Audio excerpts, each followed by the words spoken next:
We're back for another episode of Building the Nantahala Retreat. Today we're going to do some cable railing. We got Tyler here from E-Rigging and Haas Stainless. Do you have a nickname or something? Cable guy! Cable guy! All right. So we're going to get going on these cable railings. Check it out. All right. First step here, we have to decide our cable spacing. We're going to use a 4-inch spacing, and that's the maximum amount allowed where we live. Might be different where you live. And we did check with the inspector. Let's actually roll a bit of that footage of his explanation of how tight they need to be. Okay. Cut to that.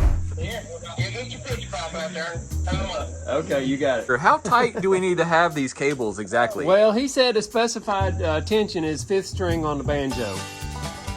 5th string. Okay. So banjo tight's what he said. Banjo tight. Quote, banjo tight. Yeah, so I'll get out my banjo tuner, and we'll get these things dialed in. All right.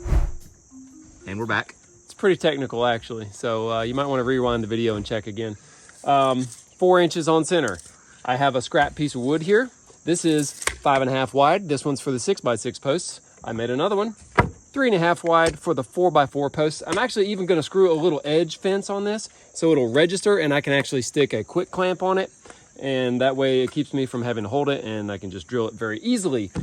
I'm going to spot it through the jig with this bit. I am not going to drill the actual hole through the post with this. See, it'll just come through, make a little tick mark in essence, and then we're going to use a bigger drill bit to drill through from both sides. Okay. And meet in the middle.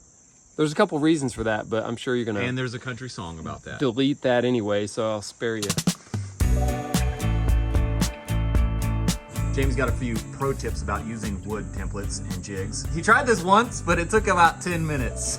So, hit it. Okay, this is made of wood. It's worthy to note that it's symmetrical. The distance from the top to the first hole is the same from the bottom to the first hole because, see, I will go this way on this one, then I have to flip it over. So it is important. It's symmetrical top to bottom. There's no top and no bottom. You're doing good. Also, since I'm drilling through here, the wood is soft enough that I could wallow out the holes if I'm not careful. So I put the bit in without spinning the drill, and then I drill my hole, and I move it as little as possible to retract it. By the time I get done using this, it'll probably be a little bit wallowed out. Shot. And I'll throw it away. If you're gonna make one that you wanna reuse like all the time, make it out of metal or something and use some kind of collar or sleeve, like a, you know those things that you drill shelf pins with, adjustable shelving pins? Sure. They come with a little collar and a spring and a thing. All right. And an undersized bit and an oversized This collar. is starting to be like what happened last time. Right. I don't remember. There we go. Now that is in there. And just so I don't have to mess with it here, we're gonna just clamp it. Ooh, did you see that? Alright, this is the easy part, I think.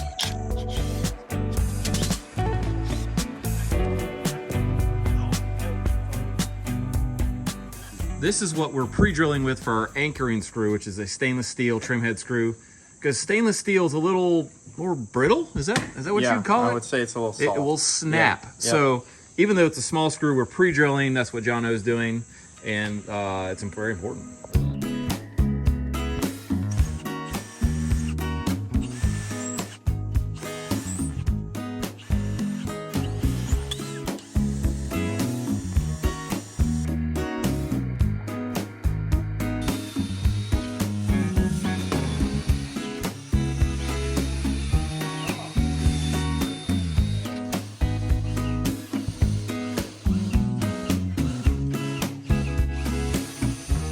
This is the system we're going to be using today by Haas Stainless called the Axis. Did you name that? No, I didn't. It's a pretty BA name. It is, yeah, it's pretty cool. This is the tensioning end. He's got a stop end right here, stainless steel screws, very slick and streamlined, and it's going to look amazing. Yeah, should be easy. It's supposed to be an easy That's install. important right there, Exactly. man. That's the real important word. It works easy. for everybody. The easiest way to cut it if like you're cutting it by yourself is to get 100-foot long measuring tape, and then whatever the length of the cable run is, mark the measuring tape at those increments, walk it all the way down, and as you walk back, you just cut it on the way back, walk out again, and it works out. You can do it really quick. Okay. Pro tip. Yep. Hey, pro tip. You need to hit the gym, bud. I don't know if it's just the camera. Yeah. But that angle adds 40 pounds. Here we go. We got like people in the real. He's more aerodynamic than me. So like, Okay. in the event of a bear, Yeah. nice knowing you. He's gonna get eaten first. Yeah, My boy exactly. can run Pretty faster. sure I'm getting eaten first. Yeah, you're. Yeah. He's getting eaten first. I can run faster. For sure.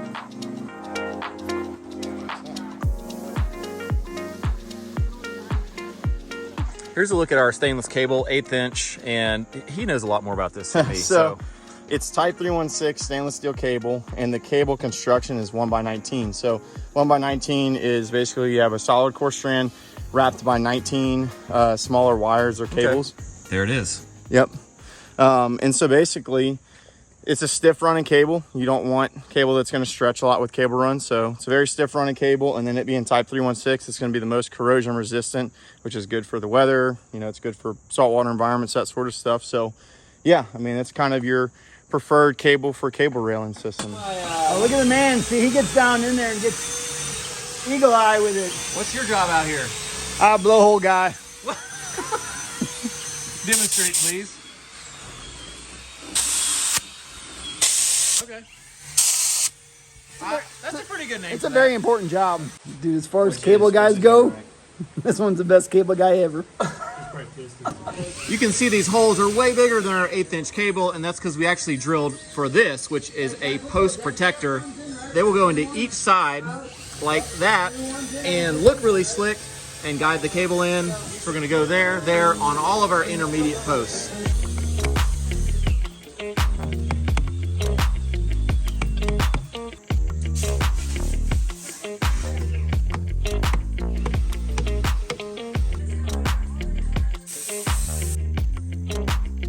So pro tip with this is whenever you're putting in your wood post protectors, they're kind of a crucial thing, because if you forget one and then you swage each end of your cable to your fittings, if you forget one, you have to cut the cable. You can't undo the swage and the whole run has to come out. So what I like to do is I'll come in and I'll pre-install all the wood post protectors on one side of the post. And then as you feed your cable from this direction, they're already installed there. And then as the cable comes out the back side of the post, you just slide it right onto the post and put it in the hole. And that way you won't forget any. Yo, good job, cable guy.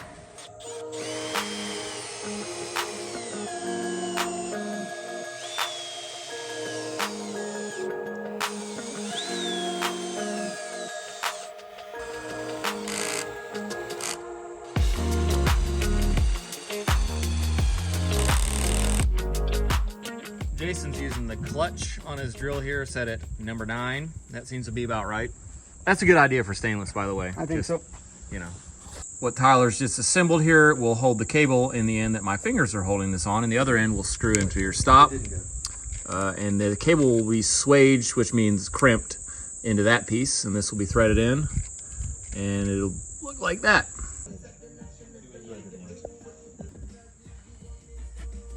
Hold still. There you go. I noticed you gave that 2 swages. Is that normal? Yep, yeah, so you swage it once, and then you're gonna swage it once, and you rotate it about 90 degrees. Okay. And you swage it again. Okay, because there's a lot of force on these from what I understand. Yeah, it's actually, for as small as it is, they're really, really strong, so. All right, Patrick, hit it. Patrick? What do you mean, Patrick? Patrick Swayze.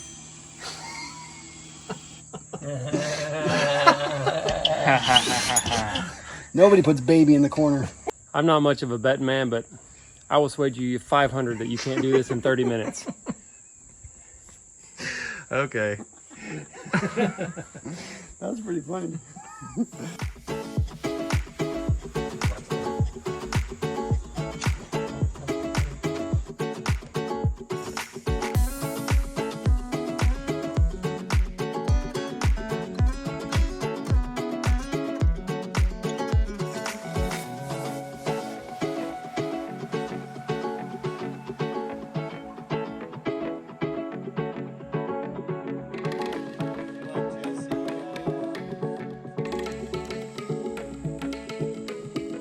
All right, so this is the axis turnbuckle, and if you don't know what a turnbuckle is, they're pretty straightforward. It's a tensioning fitting. So this side of the turnbuckle body that you see right here is left-hand threaded, and this side of the turnbuckle body is right-hand threaded.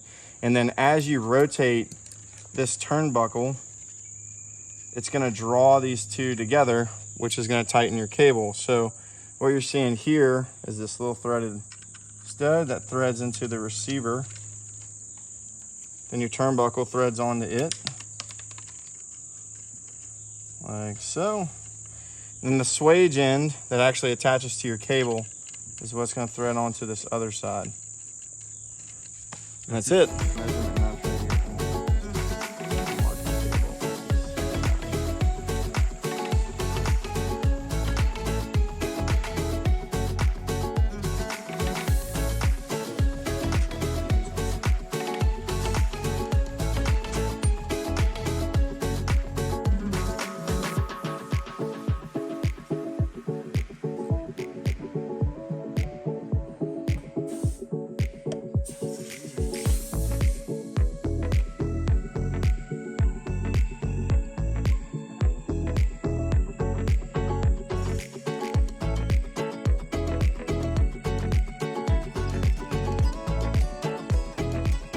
Biggest pro tip. Yep, Of them all. you want to make sure that the cable doesn't twist. So for this one, you'll see as you increase tension on the turnbuckle, it'll is spinning the twist cable. the cable. And the cable will have memory to it, and then whenever you let go, you think everything's good and it's all tightened up, and then you come back a day or two later and all of a sudden your cable's slack. So Because the cable will spin and basically spin the threads back out. exactly. So So- you want to make sure that, all right, that's good. And then, yeah, you want to keep it neutral with a pair of vice grips. You want to pop on your... Insert your 7/64 hex wrench. That's right. And then rotate till it's nice, tight, Boom. just like a banjo. Tyler's going to tell us another pro tip about tightening the turnbuckles in a certain sequence, much the same as how you would tighten the lug nuts on a wheel in a certain sequence. Yes, yes. Okay, so basically, in this case, we have 8 rows of cables, so you can just pick your whatever 1 or 2 in the middle that you want to start with. But basically what you'll do is you'll tighten first, you go to the one above it, and then one below it. And then you're going to repeat that sequence, and you're going to work your way out. So basically, you're starting with your middle cable or your closest to middle cable, then you go to the one above it, below it, and then, as I said, you work your way out until all of And them what does are that equally prevent? tensioned. It prevents basically from them being lopsided, because if you start at the top down, then what you'll do is your post, even if you can't visibly see it, your post will bend in like this, and then it'll teeter-totter, and you want the post to just nice and even get tightened. So that's why you go in the sequence. Good tip. Yep. Bro, we should do cable on every house. This is awesome. Sit here and have a little cocktail. All right.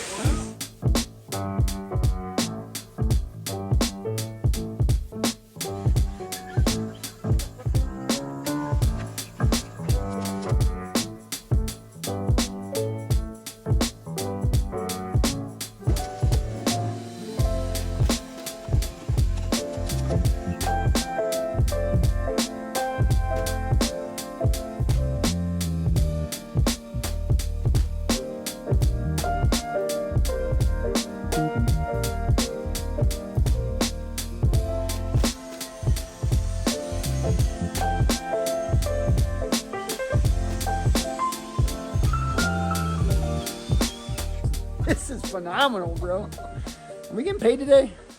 Yep. Perfect, dude. So if you do get a couple cables crossed up like we did right here, this was not staged. That was not on purpose. Luckily, we can go ahead and unscrew this from the termination, swap them out. Yep. This is one of the So that is a good design. It is. Well, it's one of the benefits of not having like a through post system, because with a through post system, you can't unscrew it. But with this axis system, that's kind of one of the, not necessarily like a purpose built feature, but hey, it Oh, helped things out are gonna here. get screwed up, Yeah, guaranteed. yeah, oh yeah, it's gonna happen. We got our flat section done. Jamie, we're done with our section here. So I'm happy for you. We'll see you at Tommy's. So we're gonna do this angled section, and as you might have guessed, the cable needs to angle just like the steps do. And we're gonna wipe this camera off. And to do that, we've got a special termination, and it screws in like so. And then, hey Jason, let's Vanna White this thing. I can't hold it to show off what it does. Okay, so if you look closely, it's got a swivel and a slot, and so the cable can go at any angle, up or down. So that's nice. Any angle. Thank you. I have to buy an E. Yeah. Okay.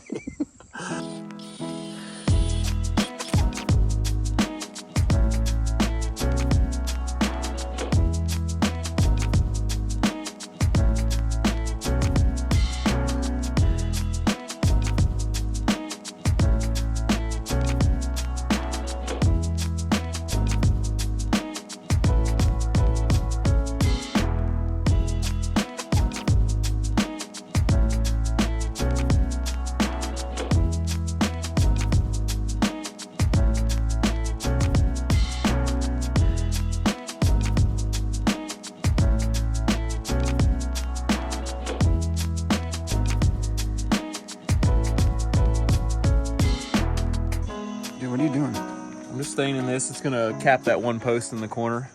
Oh, I thought Jaime was gonna make one. Exactly. That's why I bought this for $15 at Lowe's, so he didn't spend 5 days making one in the shop that would cost us $500. But it'd be so nice. It would, but you look at this. It's done and it costs $15 instead of $500. Genius. Hey, thanks for building with us today. We really appreciate it. We really appreciate Tyler coming up from Louisiana, bringing us great food and helping us install these cable rails. So make sure to get on to erigging.com. That's where they sell their stuff. And also Haas Stainless. They're a USA company and they stand behind their products. Also, if you've enjoyed this video or found it entertaining, please remember to subscribe, give us a thumbs up, and we'll see you on the next one.